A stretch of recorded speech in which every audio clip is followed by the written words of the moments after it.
Oke, untuk memahami gerak parabola ya. Jadi setelah gerak lurus kita belajarnya gerak parabola ya.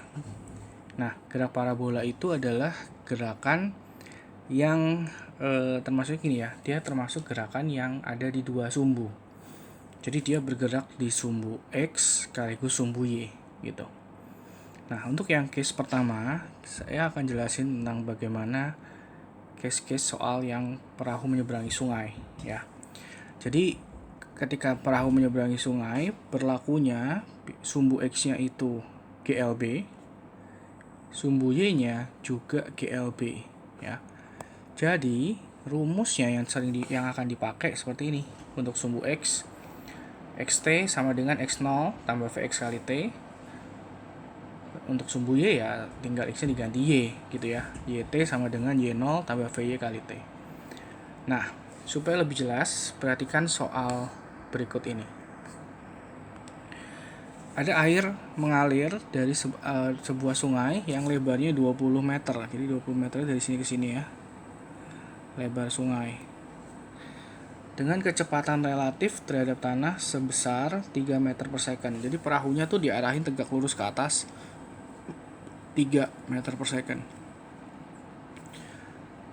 Oh sorry, kecepatan relatif airnya yang 3. Jadi yang 3 itu kecepatan air yang ke kanan.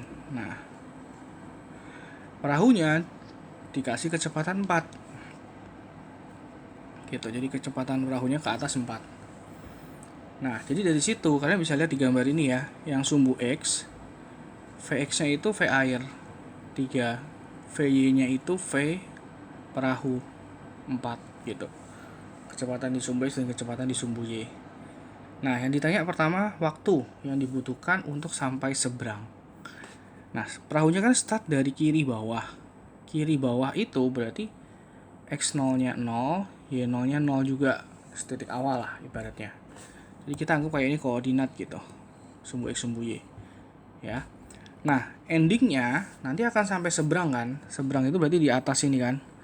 Mungkin karena ada air, ada V air ya. Jadi nanti geraknya mungkin nggak lurus ya. Nggak lurus ke atas ya. Tapi dia akan miring gini. Karena kehanyut sama air. Nah, jadi nanti mungkin posisi akhirnya di sini. Nah, perahu di sini itu artinya YT-nya itu ada di 20 meter posisi akhir ketinggiannya dia. Jadi yang A kita pakai sumbu Y. YT sama dengan Y0 tambah VY kali T.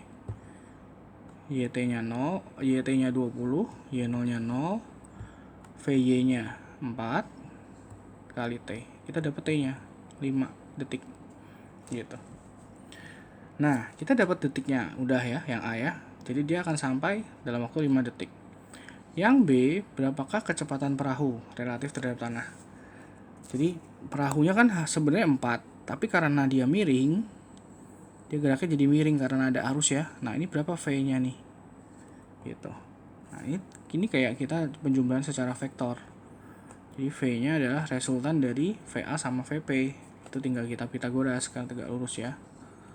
VA kuadrat tambah VP kuadrat. Jadi akar 3 kuadrat tambah 4 kuadrat 5 meter per second. Oke. Terus yang C, berapakah jarak yang ditempuh perahu? Nah, jarak yang ditempuh perahu itu garis merah ini ya. Perjalanannya kan dia miring, jadi jarak yang ditempuh juga yang garis merah. Jadi S sama dengan V kali T. V-nya pakai V yang miring 5. Waktunya pakai yang 5 juga dari sumbu Y tadi. 25 meter. Nah, terus yang D, pergeseran akibat sungai. Pergeseran akibat sungai itu yang ini. Jadi dia kan harusnya ada di sini nih, lurus. Tapi geser jadi di sini. Nah, pergeserannya itu yang ininya nih. Garis ungunya ya. Nah, pergeseran itu kita sebutnya X karena dia geser di sumbu X kan ke kanan. Jadi XT sama dengan X0 tambah VX kali T. X0-nya 0, VX-nya 3, T-nya 5. Jadi gesernya 15 meter. Gitu. Nah, jadi kayak gini ya contohnya ya. Jadi di sumbu X dia bergerak secara GLB, di sumbu Y dia juga bergerak secara GLB. Gitu. Oke, kita lanjut contoh soal berikutnya. Ada sebuah perahu hendak menyeberangi sungai yang kecepatan arusnya 4 meter relatif terhadap dasar sungai. Jadi ini misalnya ini sungainya.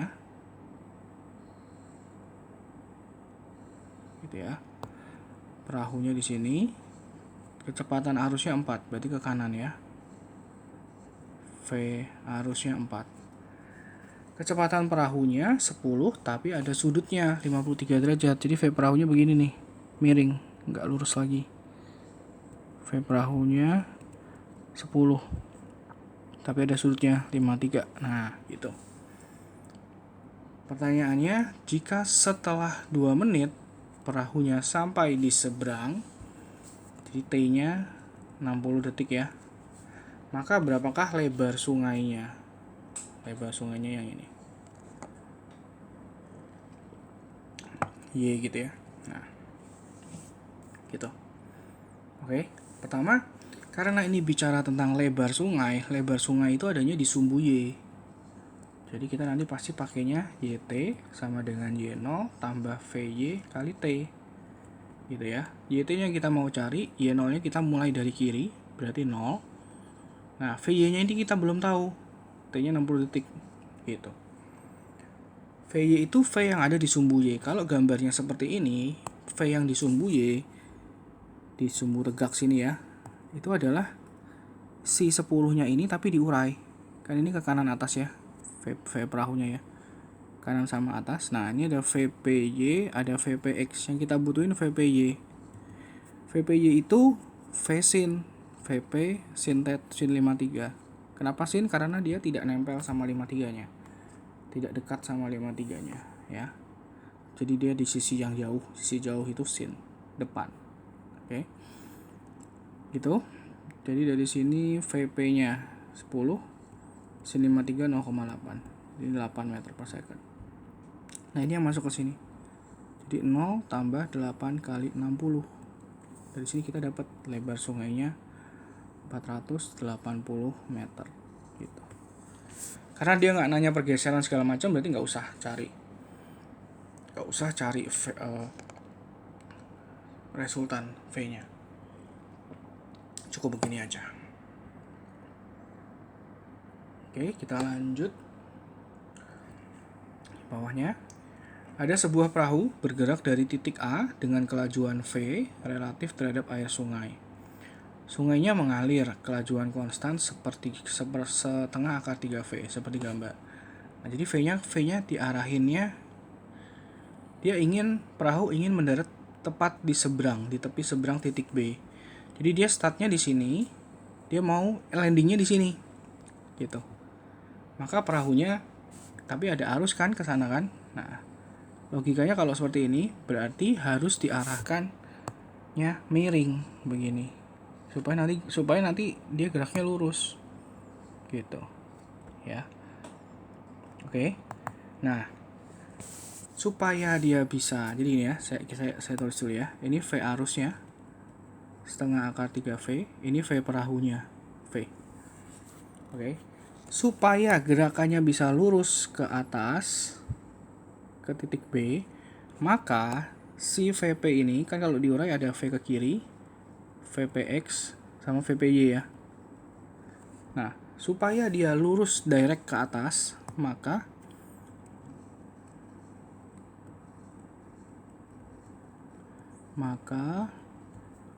besarnya VPX yang ke arah kiri harus sama dengan V arus. Ya, nah, supaya nanti dia saling menghilangkan. Jadi tinggal dia lurus ke atas karena udah yang arus yang ke kanan ini sudah dilawan sama si VPX-nya gitu. Nah, VPX lagi-lagi tetanya kan di sini. Berarti ini dekat ya, dekat dengan sudut untuk VPX-nya, nempel sama sudut theta. Berarti cos VP cos theta sama dengan VA. VP itu V, VA-nya setengah akar 3V. V-nya boleh coret. Cos berapa yang setengah akar 3? cos yang setengah akar 3 itu 30 derajat gitu. Ya, ini 3 contoh variasi soal-soal perahu ya. Jadi basic kuncinya adalah sumbu X-nya GLB, sumbu Y-nya juga GLB. Jadi kita nganalisanya harus selalu dipisah, sumbu X sendiri, sumbu Y sendiri. Penghubungnya nanti di T.